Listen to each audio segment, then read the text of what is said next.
Hello judiciary aspirants, welcome back to our channel study IQ judiciary. आज के इस particular video में हम एक ऐसे टॉपिक के ऊपर डिस्कस करने वाले हैं जिसने ना सिर्फ USA में लेकिन पूरे दुनिया में अलग अलग देशों में एक अलग ही तरीके का डिबेट जो है वो चालू कर दिया है। तो आज का जो हमारा टॉपिक ऑफ डिस्कशन है वो है रो वर्सेस वेड का ये जो जजमेंट है जिसे कल US सुप्रीम कोर्ट ने ओवर रूल कर दिया है, इसे हटा दिया गया है। तो ये रो वर्सेस वेड का जजमेंट क्या है, आज के इस वीडियो में हम इस जजमेंट को समझेंगे, इसे क्यों ओवरटर्न किया गया है और ये क्यों सिग्निफिकेंट था, क्या जरूरत थी, क्या इंपॉर्टेंस रखता था ये जजमेंट हमारे जुडिशरी में, क्या वैल्यू थी इसकी, वो हम आज के वीडियो में समझने की कोशिश करेंगे। So hi guys, this is Arjita Chaturvedi और आज के हम इस वीडियो में डिस्कस करेंगे अबॉर्शन से रिलेटेड जो ये लैंडमार्क रूलिंग, जो लैंडमार्क डिसीजन कल सुप्रीम कोर्ट ने पास किया है। Now before we start with our session, एक इंपॉर्टेंट अनाउंसमेंट उन लोगों के लिए जो कि इस साल होने वाले UP APO टेस्ट सीरीज के लिए, UP APO एग्जाम के लिए अगर आप अपेयर करने वाले हैं तो you can enrol for our test series programme, जिसमें आपको मिलते हैं 7 full length test along with detailed analysis of the previous year question papers plus सारे important current affairs and case laws, and all this is in just ₹499। तो जल्दी से enrol करिए for our test series programme, ठीक है।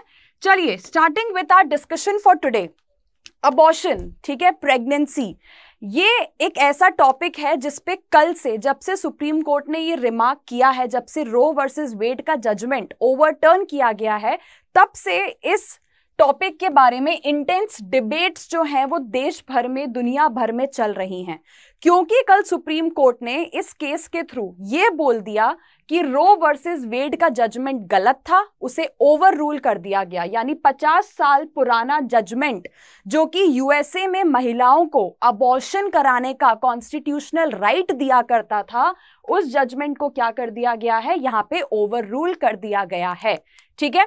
Now let's try to understand पहले तो कि ये जो जजमेंट है जो कल सुप्रीम कोर्ट ने यहाँ पे पास किया है, जो रिमार्क पास किया है, किस केस के अंदर था, किस बारे में था ये केस कि ये सुप्रीम कोर्ट पहुंचा। देखिए, केस का नाम था Thomas E. Dobbs, state health officer of the Mississippi Department of Health versus Jackson Women's Health Organization, या फिर शॉर्ट फॉर्म में आप इसे मिसिसिपी केस भी बोल सकते हैं। मिसिसिपी केस वही केस है जिसमें कल सुप्रीम कोर्ट ने रो वर्सेस वेड जजमेंट को ओवररूल किया है और अबॉर्शन के कॉन्स्टिट्यूशनल राइट को हटा दिया गया है, ठीक है। देखिए, यहाँ पे US का जो सुप्रीम कोर्ट है, उन्होंने 6:3 की मेजॉरिटी से, यानी जो मेजॉरिटी डिसीजन रहा है वो क्या रहा है कि रो वर्सेस वेड का जो ये 1973 का जजमेंट था, जो कि अबॉर्शन को एक कॉन्स्टिट्यूशनल राइट मानता था, इसे यहाँ पे ओवरटर्न कर दिया गया है, हटा दिया गया है। एक ऐसी चीज है जिससे नो डाउट USA की पता नहीं कितनी ही महिलाओं पे बहुत ज्यादा इफेक्ट होगा, उनकी जिंदगी में काफी हद तक ये जजमेंट जो है इफेक्ट करेगा।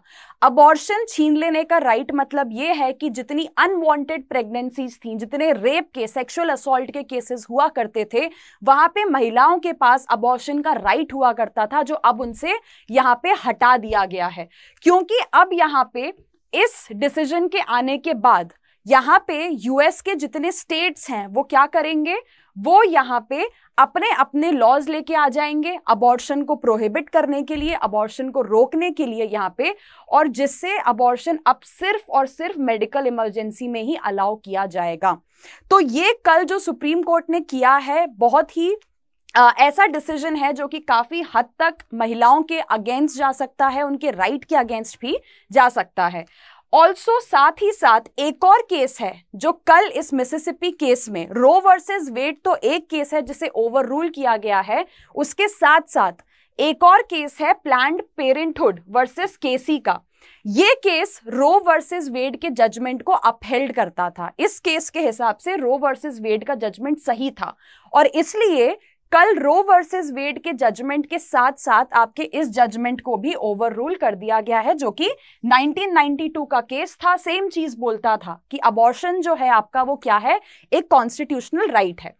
अब देखिए, पहले तो यहाँ पे जो मेन जजमेंट है, जो मेन हाईलाइटेड जजमेंट है कल के मिसिसिपी केस में जिसे ओवर रूल किया गया है, जिसका नाम है रो वर्सेस वेड। अब ये रो वर्सेस वेड क्या केस था, पहले इसे समझते हैं, ठीक है। देखिए रो वर्सेस वेड में क्या होता है, एक सिंगल प्रेग्नेंट वुमेन होती हैं जिनका नाम था नॉर्मा मैकॉर्वे, ठीक है। ये अबॉर्शन कराना चाहती थी टेक्सास में। शी वॉज प्रेग्नेंट और उन्हें वो प्रेगनेंसी आगे कंटिन्यू नहीं करना था और इसलिए वो अपनी प्रेगनेंसी टर्मिनेट करवाना चाहती थी। लेकिन टेक्सास में जब ये अबॉर्शन करवाने के लिए गई तो इन्हें अबॉर्शन करवाने से मना कर दिया गया, क्योंकि टेक्सास में उस टाइम का जो लॉ था वो ये बोलता था कि अबॉर्शन सिर्फ और सिर्फ तभी अलाउ किया जाएगा अगर वो महिला की यानी कि माँ की लाइफ को थ्रेटन कर सकता है, उसकी लाइफ के लिए हानिकारक हो सकता है। तो यहाँ पे नॉर्मा मैकॉर्वे ने क्या किया, एक सूट फाइल किया। इस केस में वेड जो है, ये जो नाम आप देख रहे हैं, ये बेसिकली डिफेंडेंट थे जो कि डिस्ट्रिक्ट अटॉर्नी थे, जो कि टेक्सास केस लॉ को रिप्रेजेंट कर रहे थे।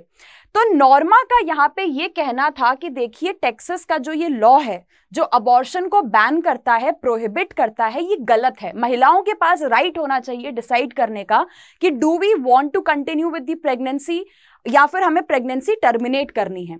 तो नॉर्मा ने भी सेम चीज कोर्ट में जाके बोली कि टेक्सास का ये लॉ हटाया जाना चाहिए और टेक्सास को इस लॉ को इन्फोर्स करने से रोका जाना चाहिए।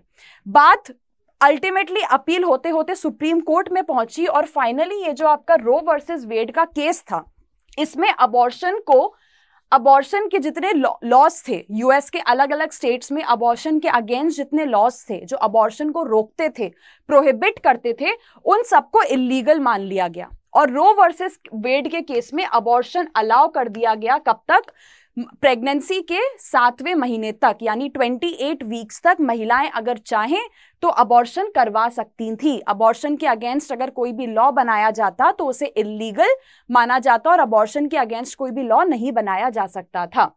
यहाँ पे अब सुप्रीम कोर्ट ने, यानी जो आपका यूएस का सुप्रीम कोर्ट है, उनका रो वर्सेस वेड के अंदर ये कहना था कि देखिए राइट टू प्राइवेसी का इशू है। यहाँ पे एक महिला की ये निजी जिंदगी है, उसका ये अपना निजी थॉट है, उसका ये अपना प्राइवेट डिसीजन है कि वो अपनी बॉडी के साथ, अपनी रिप्रोडक्टिव चॉइसेस के साथ क्या करना चाहती है। आप में से जिन लोगों को नहीं पता है, राइट टू प्राइवेसी का ये जजमेंट जिसे रो वर्सेस वेड हम बोलते हैं, ये आपके आधार जजमेंट में जो के.एस. पुट्टुस्वामी का इंडिया का लैंडमार्क केस है, उसमें भी राइट टू प्राइवेसी के पॉइंट पे आपका रो वर्सेस वेड का जजमेंट कोट किया गया है। जस्टिस चंद्रचूड़ जो है, उन्होंने ये जजमेंट आपका कोट किया था। दूसरा, रो वर्सेस वेड में सुप्रीम कोर्ट ने यह भी कहा था कि जो फीटस है, ठीक है, एक माँ के अंदर उसके वूम में जो पल रहा फीटस है, वो कोई पर्सन नहीं है, उसके खुद के कोई कॉन्स्टिट्यूशनल राइट्स नहीं है, वो अपने आप में एक अलग एंटिटी नहीं है। तो अगर अबॉर्शन किया जाता है तो उसमें कुछ भी गलत नहीं है। तो यानी रो वर्सेस वेड आज से 50 साल पहले 1973 में जो डिसीजन पास किया गया था, अपने आप में एक हिस्टोरिक, अपने आप में एक बहुत ही लिबरल अप्रोच वाला डिसीजन था ये, जिससे महिलाओं को अबॉर्शन का राइट दे दिया गया था। अच्छी बात थी, काफी लैंडमार्क डिसीजन था, काफी ज्यादा सेलिब्रेट भी हुआ। अब इस जजमेंट के आने के बाद इन द ईयर 2018 क्या होता है, जो आपका मिसिसिपी स्टेट है, मिसिसिपी एक स्टेट है आपके यूएसए के अंदर, मिसिसिपी ने क्या किया, एक लॉ बनाया और अबॉर्शंस बंद करवा दिए, अबॉर्शंस के ऊपर प्रोहिबिशन लगा दिया, बैन करवा दिया, और ये बोला कि प्रेगनेंसी के 15th वीक तक, यानी शुरू के जो 15 हफ्ते होते हैं प्रेगनेंसी के, तब तक आप अबॉर्शन करा सकते हैं, लेकिन उसके बाद आपको अबॉर्शन कराना अलाउड नहीं है। यानी मिसिसिपी ने ये 2018 में जो लॉ बनाया, ये किसके अगेंस्ट था, ये सीधा आपका रो वर्सेस वेड के जजमेंट के अगेंस्ट था। 1973 में सुप्रीम कोर्ट, जिसमें ऑलरेडी बोल चुका है ये चीज कि अबॉर्शन अलाउड होना चाहिए, अबॉर्शन एक महिला का राइट है, अबॉर्शन करने से किसी भी महिला को रोका नहीं जाएगा, प्रोहिबिट नहीं किया जाएगा। उसके बावजूद मिसिसिपी स्टेट ने एक ऐसा लॉ बना दिया 2018 के अंदर। मिसिसिपी लॉ के अंदर एक हार्ट बीट टेस्ट की बात की गई थी। बेसिकली 15 वीक्स का इनका लॉजिक ये था कि एक फीटस जो कि एक महिला की बॉडी के अंदर होता है, अगर डॉक्टर किसी भी तरीके से उस बच्चे की हार्ट बीट सुन सकता है या डिटेक्ट कर सकता है, तो यानी उस बच्चे को, उस फीटस को अपने आप में एक लाइफ माना जाएगा, एक एंटिटी माना जाएगा कि भाई वो भी एक जीती जागती चीज है, ठीक है, और अब उसका अबॉर्शन नहीं करवाया जा सकता है। और अगर कोई भी डॉक्टर हार्ट बीट सुनने के बाद भी किसी फीटस का, किसी बच्चे का अबॉर्शन करवाता है, तो उससे उस डॉक्टर का भी मेडिकल लाइसेंस रिवोक कर दिया जाएगा। यानी मिसिसिपी जो स्टेट ये लॉ लेके आया, उसने पूरी तरीके से किसको चैलेंज किया? रो वर्सेस वेड के 1973 के सुप्रीम कोर्ट जजमेंट को चैलेंज किया। उस सुप्रीम कोर्ट जजमेंट की कोई भी बात मिसिसिपी स्टेट ने नहीं मानी, क्योंकि रो वर्सेस वेड ने बोला था कि आप प्रेगनेंसी टर्मिनेट करने के लिए अलाउ करेंगे कब तक? 28 वीक्स तक, ठीक है। लेकिन मिसिसिपी स्टेट का लॉ क्या बोलता है कि आप सिर्फ 15th वीक तक ही प्रेगनेंसी टर्मिनेट कर सकते हैं, उसके बाद नहीं कर सकते हैं। पहली चीज। दूसरी चीज, यहां पे इन्होंने अपना ही हार्ट बीट टेस्ट ये लेके आ गए थे मिसिसिपी स्टेट वाले। तो यही चीज हुई आपके कल के इस केस में। कल का ये जो सुप्रीम कोर्ट का केस है, इसलिए इसे मिसिसिपी केस बोला जाता है, क्योंकि मिसिसिपी के इस लॉ को, 2018 के लॉ को सुप्रीम कोर्ट में चैलेंज कर दिया गया, ये बोलते हुए कि जब रो वर्सेस वेड के केस में सुप्रीम कोर्ट ऑलरेडी बोल चुकी है कि अबॉर्शन एक कॉन्स्टिट्यूशनल राइट है, तो आप कैसे इस तरीके का लॉ लेके आ सकते हैं? और अगर आप लेके आ रहे हैं तो दिस इज अनकॉन्स्टिट्यूशनल, और ये रो वर्सेस वेड के जजमेंट को क्या करता है? वायलेट करता है, ठीक है। तो सुप्रीम कोर्ट का ये जो केस था, मिसिसिपी केस, इसी केस में कल 6-3 मेजॉरिटी में आपके जजेस ने डिसीजन दिया है कि अबॉर्शन को जो है, यानी कि मिसिसिपी स्टेट का ये जो लॉ है, इसे अपहेल्ड कर दिया गया, ठीक है। इस केस में ये जो मिसिसिपी स्टेट का लॉ चैलेंज किया गया था, इसी केस को कल सुप्रीम कोर्ट ने अपहेल्ड कर दिया 6-3 मेजॉरिटी में, कि मिसिसिपी का ये जो लॉ है ये एकदम सही है, ये बिल्कुल अनकॉन्स्टिट्यूशनल नहीं है, और रो वर्सेस वेड में जो भी कुछ बोला था वो गलत है। अब आइए बात करते हैं कि अबॉर्शन के ऊपर इतना डिबेट क्यों होता है। दो साइड्स की बात करते हैं। देखिए, एक साइड ये बोलता है, जो लोग अबॉर्शन को फेवर करते हैं, एक साइड ये बोलता है कि देखो, प्रेगनेंसी टर्मिनेट करना प्रेग्नेंट महिला की चॉइस होनी चाहिए, उसके रिप्रोडक्टिव राइट्स का पार्ट है ये। आपको बच्चा पैदा करना है, आपको बच्चा पैदा नहीं करना है, you want to continue with the pregnancy और you want to discontinue the pregnancy, ये उस महिला का हक होना चाहिए, ना कि किसी और का। उस लेडी के अलावा कोई भी ये डिसाइड नहीं कर सकता कि she wants to continue with the baby और नॉट। ये एक साइड है। दूसरा साइड इस डिबेट का क्या बोलता है कि देखो, स्टेट के ऊपर एक ऑब्लिगेशन होता है, जैसे हम इंडिया के कॉन्स्टिट्यूशन में भी पढ़ते हैं आर्टिकल 21 के अंदर, कि स्टेट के ऊपर एक राइट है लाइफ एंड लिबर्टी को प्रोटेक्ट करने का। अब ये लोग बोलते हैं कि हमारे हिसाब से जो फीटस है, यानी उस मदर के वूम में जो फीटस है, उसकी भी अपनी एक जिंदगी है। अब क्योंकि वो खुद तो अपनी जिंदगी प्रोटेक्ट कर नहीं सकता, तो स्टेट को ये रिस्पॉन्सिबिलिटी दी गई है कि भाई आप प्रोटेक्ट करिए उसकी जिंदगी, अबॉर्शन बंद करवा के, अबॉर्शन को बैन और प्रोहिबिट करवा के। अब यहाँ पे इस जजमेंट की बात कर लेते हैं। ये कल जो मिसिसिपी केस हुआ है, जिसमें सुप्रीम कोर्ट ने रो वर्सेस वेड के जजमेंट को ओवररूल कर दिया है और मिसिसिपी के स्टेट लॉ को, अबॉर्शन का जो लॉ है, उसे अपहेल्ड कर दिया है। इनके हिसाब से इनका ये बोलना है कि रो वर्सेस वेड में आज से 50 साल पहले जहां पे अबॉर्शन अलाउ किया गया था, प्रोहिबिट किया गया था, इनके हिसाब से वो एक गलत जजमेंट था, और इसलिए हमने केसी वाले केस और रो वर्सेस वेड के केस को ओवररूल कर दिया है। सुप्रीम कोर्ट ने कल ये बोला है कि देखिए, रो वर्सेस वेड इसलिए गलत था क्योंकि हमारा यूएस का कॉन्स्टिट्यूशन कहीं भी कोई अबॉर्शन के राइट की बात नहीं करता है। कॉन्स्टिट्यूशन के, यूएस के कॉन्स्टिट्यूशन में कोई भी प्रोविजन जो है वो राइट टू अबॉर्शन की बात नहीं करता है। अब ऐसे तो हम ये भी बोल सकते हैं कि इंडिया के कॉन्स्टिट्यूशन में भी बहुत से राइट्स नहीं हैं, जैसे राइट टू प्राइवेसी नहीं दिया हुआ है, बट फिर भी हम उसे इंटरप्रेट करके चलते हैं अंडर आर्टिकल 21। तो यहाँ पे जो जस्टिस सैमुअल एलिटो हैं, इन्होंने इसका भी काउंटर आर्ग्यूमेंट दिया है कि जरूरी नहीं है कि हर राइट जो कि लोगों को किसी जगह के सिटीजन्स को दिया जाता है आपके किसी भी स्टेट के अंदर, उन्होंने बोला बिल्कुल सही है, जरूरी नहीं है कि हर राइट कॉन्स्टिट्यूशन के अंदर दिया हो, लेकिन वो राइट उस नेशन की हिस्ट्री और ट्रेडिशन से रिलेटेड होना चाहिए। अब इनका ये लॉजिक था कि क्योंकि अबॉर्शन ना तो यूएसए के हिस्ट्री ना ही उसकी ट्रेडिशन का पार्ट है, दूसरा ना ही वो कहीं एग्जैक्टली कॉन्स्टिट्यूशन में दिया हुआ है, तो उस लॉजिक से यहाँ पे इन्होंने बोला कि अबॉर्शन जो है उसको प्रोहिबिट करना, बैन करना बिल्कुल सही है और वो एक कॉन्स्टिट्यूशनल राइट नहीं माना जा सकता, और इसलिए हम इस जजमेंट को क्या कर रहे हैं, ओवर रूल यहाँ पे कर रहे हैं। अब यूएसए में इस जजमेंट के बाद देखिए क्या होगा। अब क्योंकि अबॉर्शन के ऊपर कोई फेडरल लॉ तो है नहीं, कोई स्टेट लॉ तो है नहीं, तो यानी कि यूएसए के अंदर जो 50 स्टेट्स हैं, जो अलग अलग एंटिटीज हैं, अब ये क्या करेंगी, ये अलग अलग जो है रूल्स बना सकती हैं, रेगुलेशन बना सकती हैं। यानी यूएसए के अंदर जितने स्टेट हैं, हर स्टेट अब अपना खुद का अबॉर्शन का लॉज जो है वो लेके आ सकता है।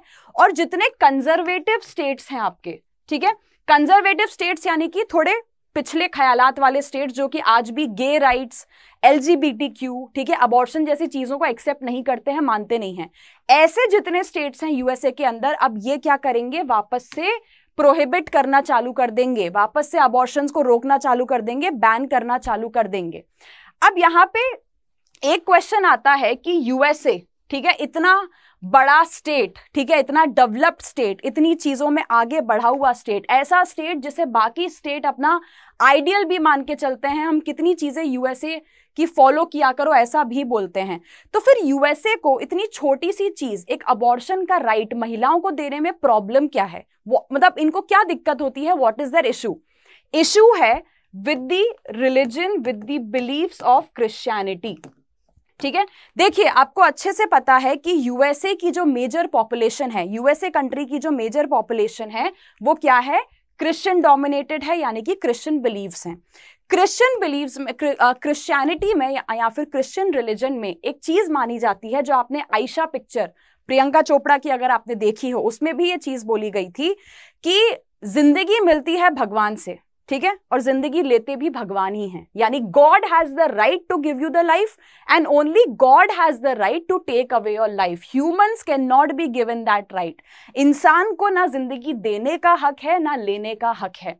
तो यूएसए में इसलिए ये जो कंजर्वेटिव स्टेट्स हैं या फिर ये जो कंजर्वेटिव आइडियोलॉजी के लोग हैं, इसलिए इनको अबॉर्शन का राइट देने में दिक्कत होती है, क्योंकि ये मानते हैं कि इंसानों को, ठीक है, महिलाओं को, किसी को भी ये राइट नहीं देना चाहिए किसी की जिंदगी लेने का, क्योंकि हमारे लिए वो फीटस भी एक जीती जागती लाइफ है, भले ही वो अभी उस महिला के अंदर है, उससे फर्क नहीं पड़ता, बट हम फीटस को भी एक लाइफ मान के चलते हैं, और इसलिए किसी भी लाइफ को लेने का हक ह्यूमंस के पास नहीं होना चाहिए यहाँ पे।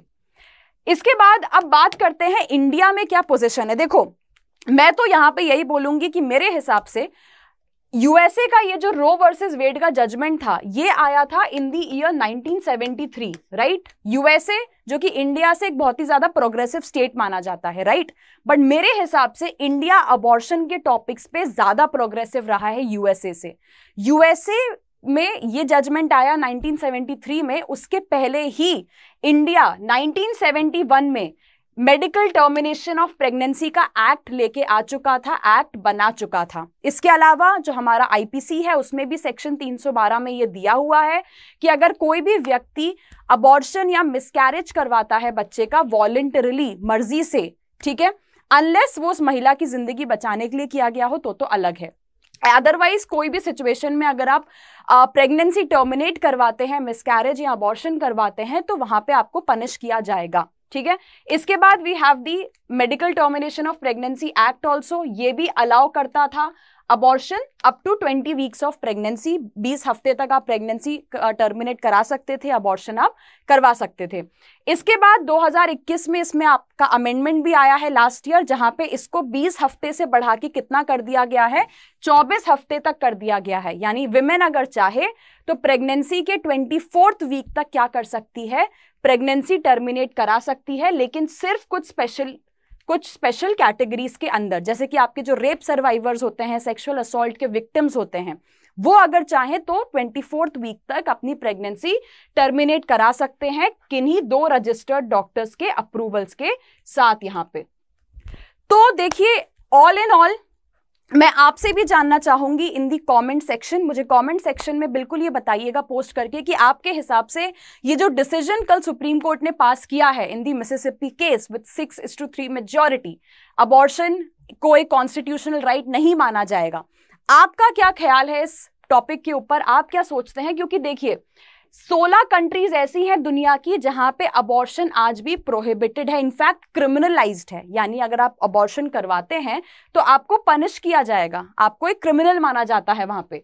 लेकिन जहां हम कैथोलिक मेजॉरिटी की बात करते हैं, जैसे कि मैंने बताया कैथोलिक लोगों का ये बिलीफ होता है कि ह्यूमंस को परमिशन नहीं है किसी की लाइफ लेने की, जिंदगी लेने की। ऐसे अगर 2 कैथोलिक स्टेट्स की हम बात करें, आयरलैंड और मैक्सिको, वहां पे अबॉर्शन डीक्रिमिनलाइज किया हुआ है और वहां पे अबॉर्शन करवाना अलाउड भी है। तो अलग अलग देशों के अंदर अलग अलग ये व्यू पॉइंट्स हैं, अलग अलग बिलीफ्स हैं, लेकिन जहां तक डिबेट देखा जा रहा है, मिशेल ओबामा हो गए, बड़े बड़े सेलिब्रिटीज हो गए, सबका यही मानना है कि एक महिला का रिप्रोडक्टिव राइट खुद का होना चाहिए। प्रेगनेंसी करना नहीं करना, कंटिन्यू करना नहीं होना, ये सब एक विमेन का राइट जो है वो होना चाहिए। Nobody else should get to decide this. Mental health, ठीक है, मेंटल हेल्थ, फिजिकल हेल्थ, ये सारी चीजें भी इंपॉर्टेंट होती हैं। क्योंकि आप ऐसा समझिए कि अब यूएसए के अंदर अगर कोई रेप सर्वाइवर है या सेक्सुअल असॉल्ट विक्टिम है और वो उस बच्चे को नहीं रखना चाहती है, बट अब उसको जबरदस्ती उस बच्चे को रखना पड़ेगा। इससे लड़कियों की किस हद तक, आप सोचिए, career, jobs, education, mental health, physical health किस एक्सटेंट तक यहाँ पे अफेक्ट हो सकती है। तो ये एक डिबेट है रिलीजियस बिलीफ्स के बारे में और आज के प्रोग्रेसिव ख्यालों को ध्यान में रखते हुए। So do let me know in the comment section as well कि आपके हिसाब से क्या होना चाहिए, आप सहमति रखते हैं यूएस के इस डिसीजन से या फिर नहीं। So guys, that is all in this particular video. मैंने बहुत ही सिंपल तरीके से आपको सुप्रीम कोर्ट के ये जो तीनों केसेस हैं, रो वर्सेस वेड हो गया, मिसिसिपी केस हो गया, पूरी हिस्ट्री, पूरी प्रेजेंट सिचुएशन को रख के समझाने की कोशिश की है। So I hope you have understood it well. अगर आपके कोई डाउट्स एंड क्वेरीज हैं तो you can drop it in the comment section below. Also अगर आप एक जुडिशरी एस्पिरेंट हैं तो you can also enrol for our study IQ judiciary courses, जहां पे आपको सारे मेजर और माइनर लॉज कवर करवाए जाते हैं, including local laws, translation, judgement writing, current legal knowledge, current affair, static GK, ये सारी चीजें आपको प्रोवाइड की जाती हैं with obviously special focus on the mock test. हर स्टेट के यहाँ पे आपको स्पेशलाइज्ड मॉक टेस्ट भी प्रोवाइड करवाए जाते हैं। So if you are a judiciary aspirant and you are looking for judiciary courses, then you can come and enroll and learn with us for your judiciary exams. So thank you so much again for watching this video. Take care, all the best for your preparation, and do like the video and do subscribe to our channel Study IQ Judiciary. Thank you.